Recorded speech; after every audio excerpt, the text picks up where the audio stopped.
বিশ্ব সামরিক জগতের নজর এবার চীনের দিকে।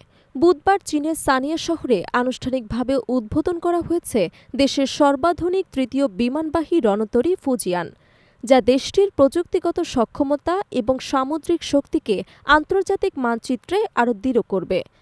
বিশ্লেষকরা বলছেন, এটি শুধু একটি রণতরী নয়, বরং যুক্তরাষ্ট্রসহ বিশ্বের অন্যান্য সামরিক শক্তির প্রতি চীনের একটি সুস্পষ্ট কৌশলগত বার্তা। উদ্বোধনী অনুষ্ঠানে উপস্থিত ছিলেন চীনের প্রেসিডেন্ট শি জিনপিং সহ ২,০০০-এরও বেশি কর্মকর্তা এবং প্রকৌশলী, যারা ফুজিয়ানের নির্মাণে সরাসরি কাজ করেছেন। অনুষ্ঠান চলাকালে প্রেসিডেন্ট উড্ডয়ন প্রদর্শনী পর্যবেক্ষণ করেন এবং পাইলটদের সঙ্গে কথাও বলেন। তিনি তাদের দক্ষতা বাড়িয়ে ফুজিয়ানের যুদ্ধ ক্ষমতা আরও দৃঢ় করার আহ্বান জানান। ফুজিয়ান সম্পূর্ণ দেশীয় প্রযুক্তিতে নির্মিত এবং এতে রয়েছে ইলেকট্রোম্যাগনেটিক ক্যাটাপল্ট সিস্টেম, যা যুদ্ধবিমানকে আরও দ্রুত এবং দক্ষতার সঙ্গে উড্ডয়ন করতে সক্ষম। এই প্রযুক্তি এখন পর্যন্ত কেবল যুক্তরাষ্ট্রের সর্বাধুনিক রণতরীগুলোতেই ব্যবহৃত হয়েছে। উদ্বোধনী অনুষ্ঠানে ফুজিয়ানের ফ্লাইট ডেকে প্রদর্শিত হয় নতুন প্রজন্মের যুদ্ধবিমান জে-35, জে-15টি এবং আগাম সতর্কীকরণ বিমান কং জিন 600। এর আগে চীনের নৌবাহিনীতে ছিল রাশিয়ার নির্মিত লিয়াংউনিং এবং দেশীয় সানডং রণতরী, তবে ফুজিয়ান সেগুলোর তুলনায় বহুগুণ উন্নত এবং সক্ষম।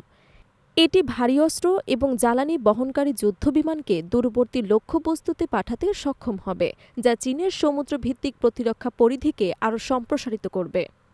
চীনের রাষ্ট্রীয় গণমাধ্যম জানাচ্ছে, ফুজিয়ানের অন্তর্ভুক্তি নৌবাহিনীর বিকাশে একটি নতুন অধ্যায়ের সূচনা। বিশ্লেষকরা মনে করছেন, এটি শুধুমাত্র প্রযুক্তিগত অর্জনই নয়, বরং ভূ-রাজনৈতিক দিক থেকেও যুক্তরাষ্ট্র এবং তার মিত্রদের উদ্দেশ্যে একটি শক্তিশালী সংকেত।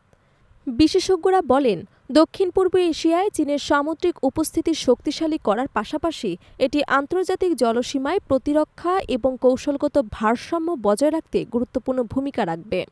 ফুজিয়ানের সফল উদ্বোধন চীনের সামরিক আধুনিকায়নকে নতুন মাত্রা দিয়েছে। আন্তর্জাতিক পর্যবেক্ষকরা বলছেন, এটি শুধুমাত্র চীনের প্রতিরক্ষার সামর্থ্য বৃদ্ধি করবে না, এবং দক্ষিণ চীন সাগর এবং সমুদ্রভিত্তিক কৌশলগত এলাকায় চীনের প্রভাবকে উল্লেখযোগ্যভাবে শক্তিশালী করবে। বিশ্বের নিরাপত্তা বিশ্লেষকরা এটিকে একটি প্রযুক্তিগত এবং কৌশলগত মাইলফলক হিসেবে মূল্যায়ন করেছেন, যা চীনের সামুদ্রিক নীতি এবং ভবিষ্যৎ সামরিক পরিকল্পনাকে নতুন দিগন্তে নিয়ে যাবে।